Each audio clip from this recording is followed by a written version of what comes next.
Howdy, lieutenants and economists. The most volatile, evil, disgusting things on the planet, humans. If you have a video request, you can always go to assholeconsulting.com. Yeah, I am gonna charge you, kids. And that is the importance of not fucking up. You are such an asshole!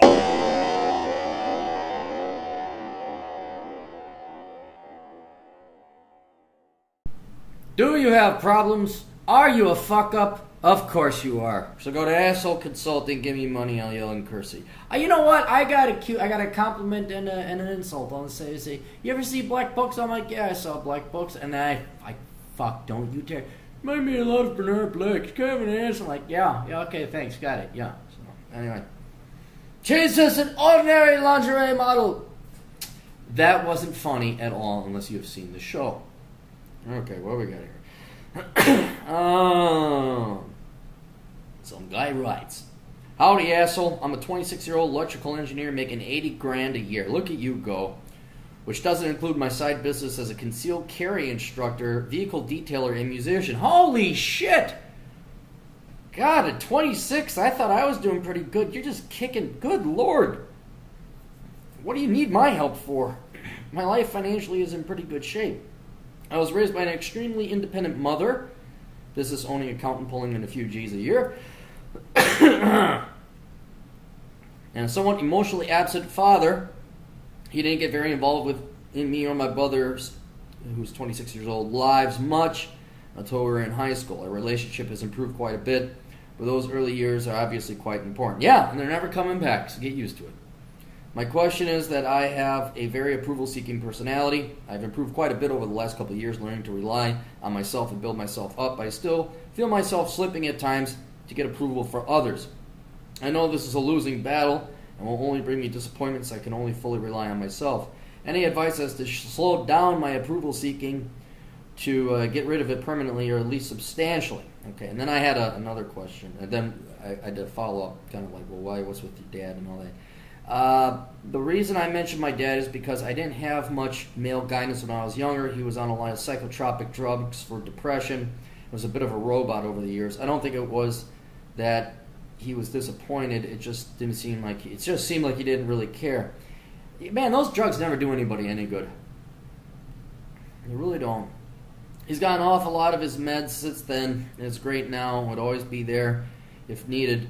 But he has had a very poor diet and some vices that hold me back from looking at him as a complete role model. Well, yeah, he's not a role model. I mean, you don't have kids and then like, oh, I'm become depressed. And I know some people say depression is not controllable. Well, then what the fuck are you having kids? If you're on fucking drugs, what are you doing having? What, now you're going to pass on that gene to your children? If it is a thing? I was a bit of a punching bag for my brother until after high school, as well as never felt I could confide in him on anything since he always treated me like shit. Yeah, but that's what older brothers do, okay? And then you follow through on this, which is how it works in the real world.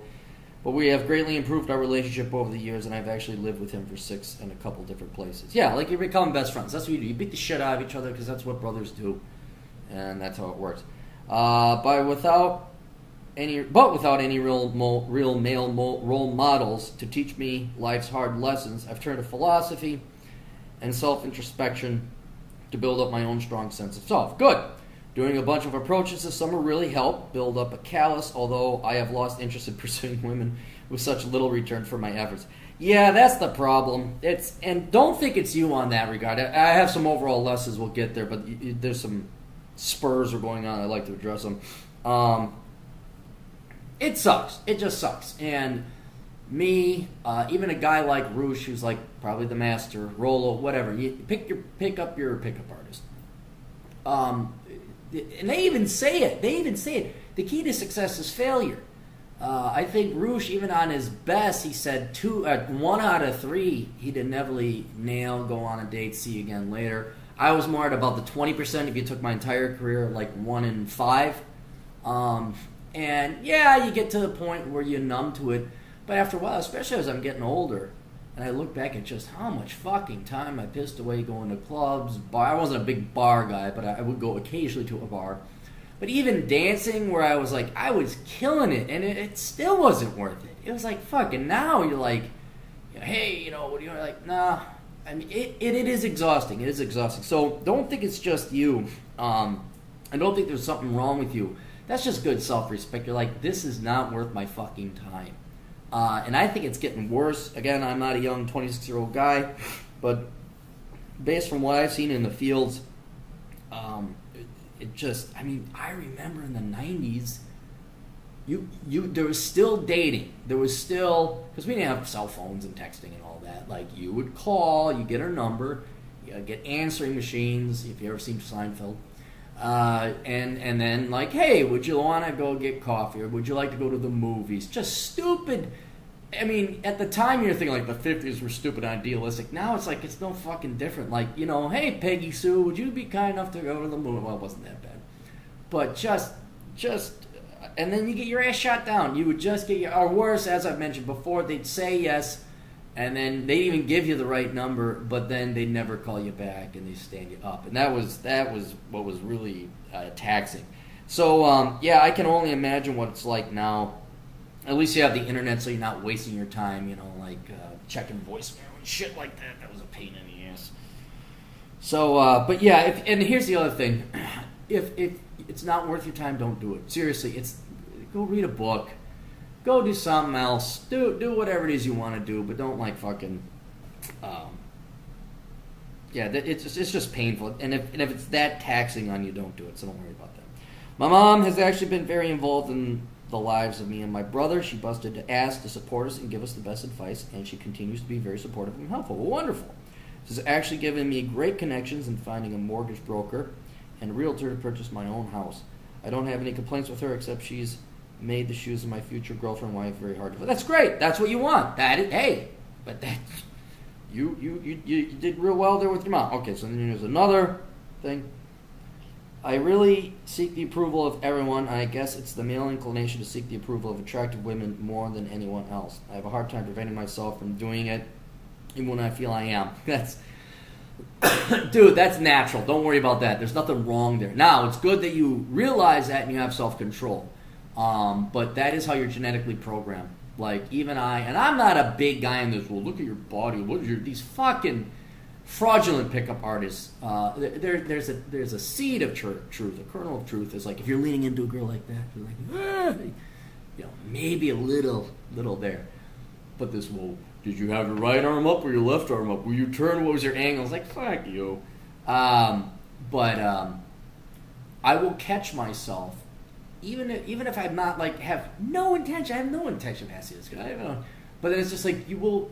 That's what you're programmed to do. Is like, hey, how you doing? You know, that kind of thing.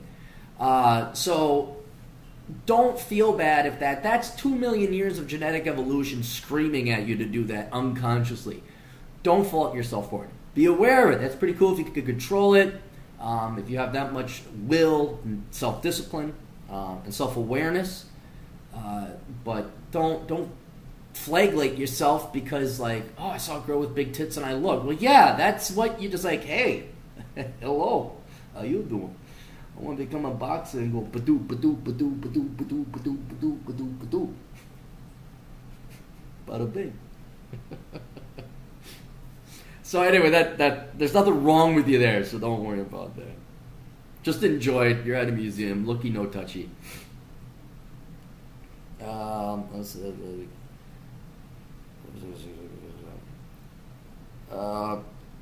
It's like the words slip out even though I know I'm doing it. Yeah, that's genetic. Okay.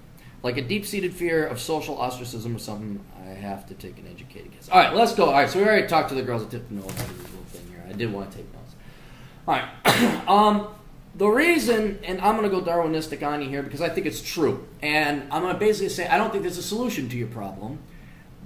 Because everyone thinks, like, I don't know if it's Americans that watch too much movies or television, the good guy always wins in the end. Sometimes there is no solution to these problems. Heck, the last segment of my last book that I just wrote, just finished, coming out here pretty soon, is acknowledging that some problems are unsolvable.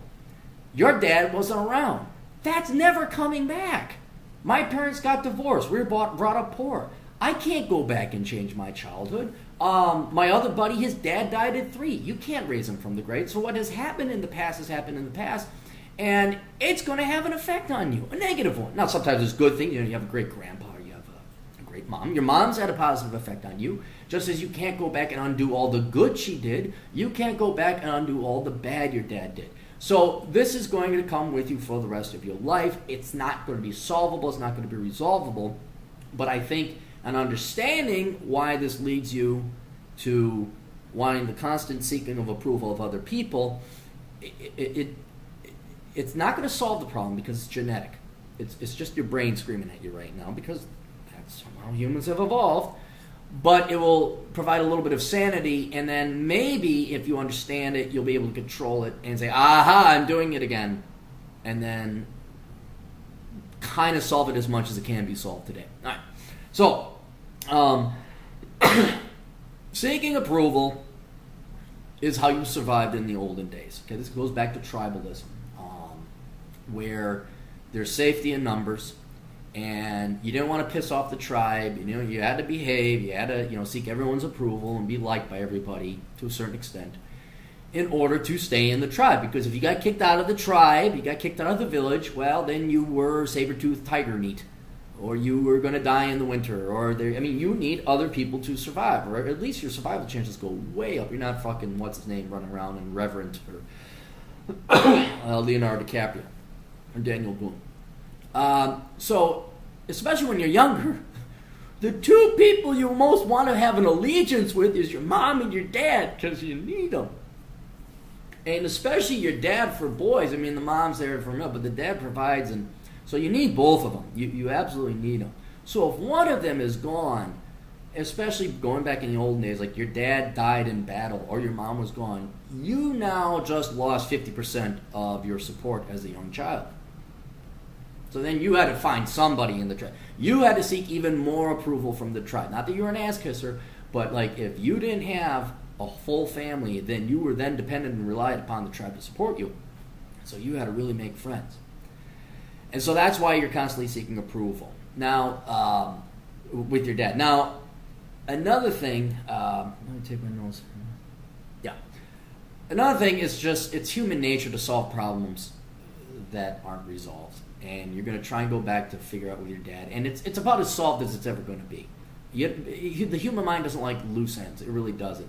And one of the best advances I've ever made in my own personal philosophical and mental development is if there was a loose end or a string untied or some kind of forgiveness I was never given, or I transgressed somebody, hurt somebody, and they never forgave me, or there just some loose ends, and I couldn't tie it up, let it go. You know what? You do your best, that's it. But in the end, you can't, you got to accept that it's over. There's nothing, and that's going to go. That's going to not be resolved. And it may nag at you and gnaw on you a little bit, but you just got to ignore it because it's not solvable. So this kind of gets back to what we were talking about before. What's happened in the past has happened. Sounds like your dad's off the fucking bullshit drugs. Sounds like he's in your life, and that's about as good as it can be. So don't, there's a piece of you that also, not just for survival, Darwinistic reasons to survive, but also the human mind likes to tie up loose ends. Okay, that's resolved, we're on the same page. It's not. That wasn't your dad 10, 15, 20 years ago. Your dad was on drugs. That wasn't his brain. Not to mention he's a completely different person now, and it sounds like his actions show for it. So enjoy your dad for the here and now, but don't worry about these loose ends.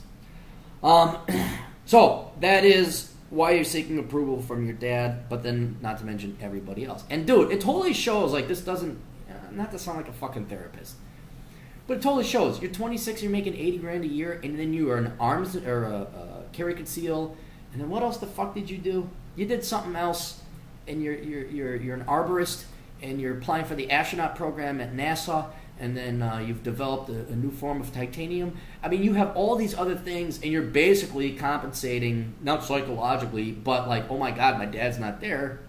I need to have resources to have my shit together. And you do. And this is good. This is a damn good thing, because you obviously know, compared to your peers, you're fucking killing it. You're fucking kicking ass and taking names. But you got to realize this is not the tribal days. This is not Neanderthal caveman days anymore. You finished it. You're past the goal line. You won the race. You're as stable as they come, dude. You're making as much money as a 26-year-old possibly can. You're diversified. It's good. So whereas, okay, you lost your dad growing up. I mean, he was there, but you didn't have him around. Like, oh my God, I got to compensate and make sure I survive. You go into overdrive. You're under the tutelage and wise guidance and wisdom of your mother, and thankfully, and bam, look at this. Now all of a sudden the results, $8,000 a year. You have 2 other jobs going on. Sound like you got your shit together. What you have to realize, and this is really hard to do, is take your frontal lobes and tell your lizard brain, we're making enough money. We're succeeding. We don't really need acceptance in the tribe anymore. So stop seeking approval from everybody else. And it's not that simple. You just can't turn off your lizard brain because it's not conscious. It's automatic. It's your brainstem. It's your heart beating. It's you breathing. It's not the philosophical, contemplative mind. It's just the shit that keeps you alive, just like, again, a beating heart. So how do you solve it? Again, you can't turn it off. Again, that happened in the past. Your brain still thinks your dad is dead and you got to go and make happy with everyone. But if you, and you know this because you talk about, just as you consciously know, it's like, I know I've made progress. I'm trying to not to appease everybody. I catch myself approaching girls. You're doing as much as you possibly can. What I think you got to realize is to say that that itch is never going to go away. So what I would do is really sit and think, try and bring your brain through this, I guess, meditation, but I like to more call it geometric proofs. Write it on a whiteboard if you have to. You lose your dad. You really did, but you lost him effectively. You compensate by trying to make everybody else happy so you don't die, and the tribe and village supports you. But it ain't 2,000 or 200,000 BC anymore. You're an engineer making $80,000 a year with first world technologies, and you're diversified. Your focus is to get your conscious frontal lobe brain to override the hinder brain as much as possible. It'll never go away, but as much as possible. Wait a minute, I don't have to appease everybody. And then you could say, and it's not that you become an asshole, like, I'm going to do what I want to do and fuck everybody else. I mean, because a lot of that, that's how you make money, is doing what other people want. Okay, what do you want? I'll do that, but you're going to pay me. But what I would do is not conscious. Anytime you catch it, but certainly do not actively try to seek other people's approval unless you're getting compensated or there's a business reason to do it. But you see a girl and you're like, oh wow, she's really hot. Calm down. Everybody have some chips. And then say, okay, do I really want that? Anytime you like, there's another person and they come walking in, oh my God, I gotta, really? Do you? You're at a party. I gotta be, really? Just sit back, relax, think through it. Do I need that person to survive? Why am I prompting myself to go talk to this guy at a party? What's in it for me? Again, you don't want to become arrogant or cocky. It's like, why am I constantly seeking approval from other people? Dude, people should be seeking approval from you, frankly. They should be calling your ass up saying, what the fuck do I do so I can be 26 and do what you do? So I think it's got to be the other way around a little bit. But that's what it is your conscious and unconscious battling it out, or I shouldn't say unconscious. Your conscious and your instinctual brain battling it out. And it's going to take a while, and again, it will never go away. But when you realize you won, you've more than compensated. If there's a way to convince your lizard brain, your instinct brain, say, hey, we're doing all right, that will lessen the, the annoyance, the nagging, the itch, and again, it won't ever go away, but it'll lessen it, and you'll master. You'll develop self-control, like you did with the girls. Like you want to catch yourself. That's showing progress right there. But it will never be 100% resolved and solved. But you are going to, and for the love of God, especially a guy like you, engineer, and especially with women, especially the way men's brains are genetically programmed, you have got to look out for the gold digger, okay? I wouldn't even tell women you make $80,000. I wouldn't even say you're an engineer. Say you're an assistant. Say you're a technician. Make it sound like it's some low-level thing, even though technicians probably do make a good amount of money, but women don't know that. You're not making $80,000 a year. Your carry conceal stuff, your other hobbies, you don't make money on that. You just do it for fun, because your combination of desire to seek approval and your money and your success, I mean, girls sniff that shit out. And they're like, yeah, I like money. And they're like, okay. Don't. Dude, just be real careful, okay? You play it cool. You take the girls to the gun range. You see if they like guns. Go find yourself some nice conservative girls. Find yourself some cowgirls out there. But yeah, that's the landmine I see out there. But otherwise, yeah, I'm sorry, dude. You know, it sucks when your old man or your mom or, you know, your childhood is all fucked up like that or something. But, you know, life isn't perfect. But don't let it ruin the rest of you, okay? So try your best. Battle that lizard brain. Try and realize, okay, I'm really successful now. I don't need constant approval from society, let alone women. You know, maybe watch some Steve McQueen movies, some Humphrey Bogart movies, and it, again, it's never going to be 100% solved, but you can control it. It's like Charlie. You're like Charlie Sheen with HIV. It's never going to be cured, but you can manage it. And on that optimistic, positive note, we bid you toodles.